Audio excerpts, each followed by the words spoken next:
Week-end de foot égale opportunité sur Unibet. 100 € remboursés sur votre premier pari grâce au lien en description. Conditions pour jouer en bas de l'écran.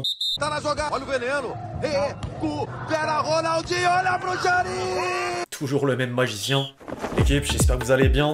Aujourd'hui, nouveau 5. Au programme du jour, un œil sur les premiers résultats du week-end avant de faire le lien avec le début de la Ligue des Champions à venir. Une transition vers le feuilleton LFP DAZN en proie à l'inquiétude chez les clubs français. Les mots du tandem Luis Enrique et Luis Campos sur le PSG 2024-2025. Une séquence autour de l'affaire des salaires impayés de Mbappé en tant que Parisien, plus une information pour le moins surprenante, avant de conclure par les derniers mouvements d'entraîneur et une rumeur persistante concernant Guardiola. Bref, je vais pas en dire plus les amis, je compte sur vous pour me rendre un service, le même que d'habitude, à savoir évidemment m'éclater le compteur de j'aime. Merci à tous ceux qui le feront. J'invite au passage ceux qui l'ont pas encore fait à télécharger gratuitement l'application SofaScore pour ne rien manquer des prochains événements, score en direct, classement, statistiques et j'en passe. Le lien est dispo en description.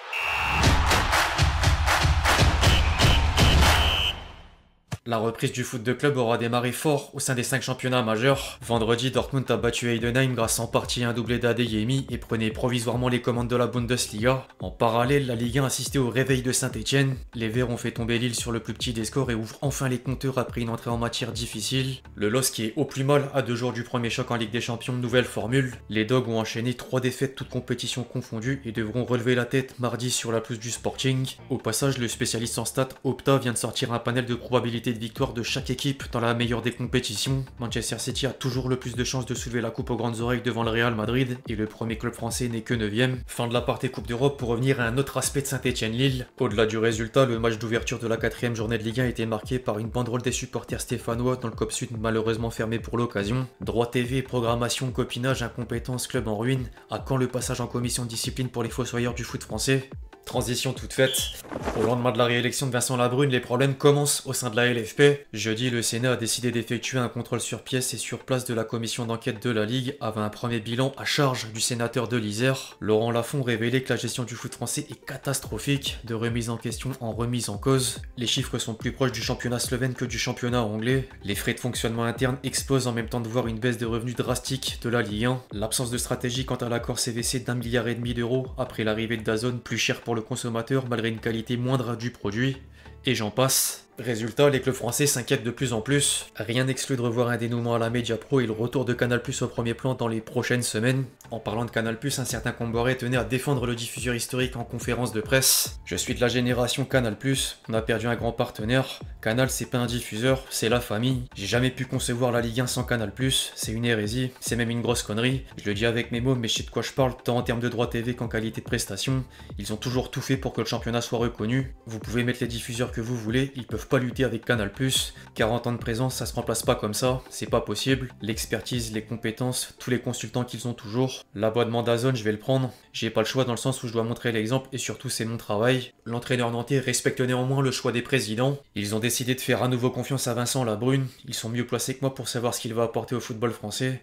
Par contre, il ne faut plus qu'il se plaigne, il ne faut plus pleurer que les clubs n'ont plus d'argent et sont en difficulté. À lui de travailler pour redresser le foot français. D'autres entraîneurs étaient également amenés à revenir sur le sujet, comme Pierre Sage. Je pense qu'aujourd'hui, la Ligue 1 est un produit qui s'est valorisé. Il y a des matchs spectaculaires, de plus en plus d'équipes qui ont la volonté d'avoir un jeu offensif, des scénarios de fou. Ce qui est inquiétant, c'est peut-être le côté financier, même si là, ils ont fait une offre à 10 € de moins. Moi-même, j'ai pris la première offre et ils veulent pas me faire les 10 € de moins. J'ai l'impression de m'être fait avoir, mais c'est comme ça, c'est le jeu. Sans oublier Luis Enrique en faveur d'un foot populaire. J'ai pas trop d'infos sur ce thème-là, pour pas dire aucune. Il y a beaucoup d'argent en jeu, beaucoup de parties à contenter, mais j'aimerais que ça soit plus accessible pour les supporters et que les gens puissent profiter de ce sport merveilleux. J'exprime ce désir tout en avouant ma plus grande ignorance sur le sujet.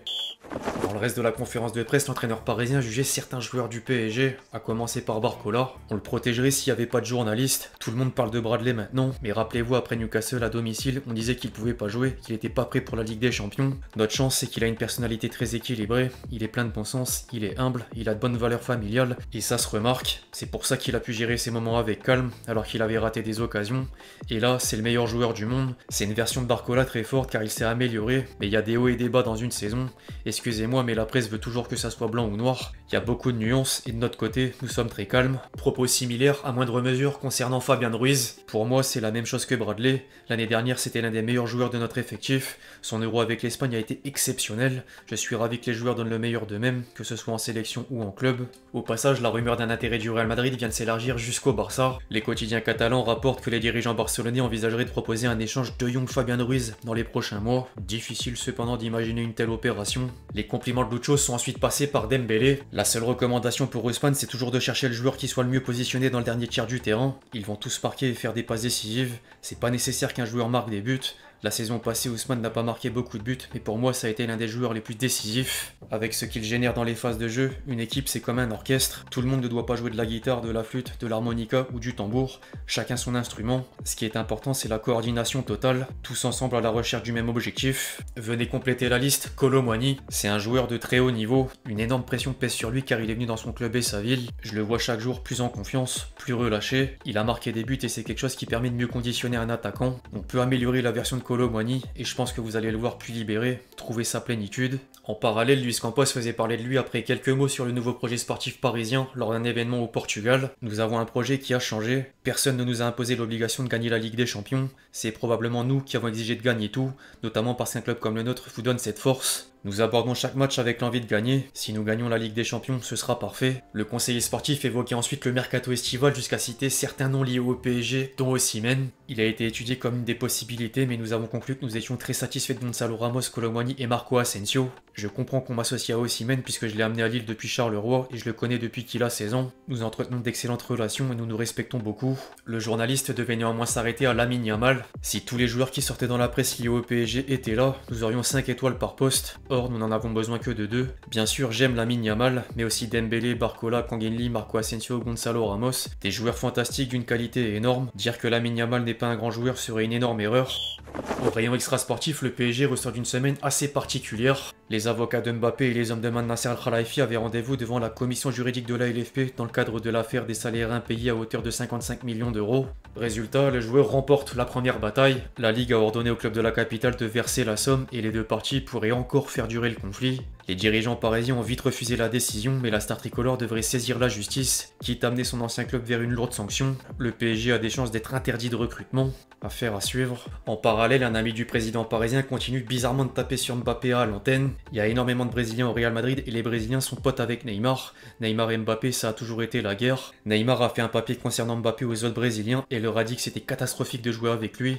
Un enfer. Donc les Brésiliens se liguent contre Mbappé s'il fait des mauvais matchs. Il y a Rodrigo, il y a Vinicius, il y en a d'autres. La parole de Cyril Hanouna vaut peut-être rien chez certains, mais le scoop est plus que plausible au vu du passif entre les deux hommes. En parlant de scoop, plusieurs informations viennent de tomber chez les entraîneurs. Deux anciennes stars de l'équipe de France avancent dans leur reconversion, dont Franck Ribéry, tout juste diplômé de la deuxième plus haute qualification pour un entraîneur, et Claude Makelele, récemment nommé numéro 1 sur le banc de l'Asteras Tripolis en Grèce. Au rayon des sélections nationales, c'était pressenti et c'est désormais officiel. Pochettino est le nouveau sélectionneur des États-Unis et placé au passage un objectif de taille lors de la conférence de presse de présentation. L'ancien entraîneur parisien a pour ambition de remporter la Coupe du Monde 2026 à domicile. Plus facile à dire qu'à faire. D'un autre côté, la fédération anglaise a fait appel à Ashley Cole pour épauler Lee Carsley à la tête des Free Lions. Le coach intérimaire devrait néanmoins laisser la place à un coach confirmé dans les prochains mois, d'autant que les rumeurs s'intensifient autour d'un potentiel successeur. Certaines sources anglaises affirment que la fédération rêve d'attirer Guardiola pour le job. L'affaire de Manchester City pour non-respect du fair play financier pourrait d'ailleurs les aider si le club mancunien est condamné à de lourdes sanctions. Coïncidence, le procès débute lundi. Hier, les tabloïds anglais faisaient déjà leur une sur le sujet pour dire que tous les autres clubs de Premier League veulent que les Citizens soient sanctionnés pour les 115 infractions présumées. Affaire à suivre. Enfin bref, l'équipe c'est tout pour le 5 du jour, j'espère vraiment qu'il vous a plu, je compte sur vous si c'est le cas pour lâcher votre meilleur j'aime, comme d'habitude. N'hésitez pas à réagir dans les commentaires sur tous les sujets qu'on a pu traiter aujourd'hui, puis d'ici là, on se retrouve très vite sur la chaîne pour de nouvelles vidéos, c'était Lexty. Ciao ciao.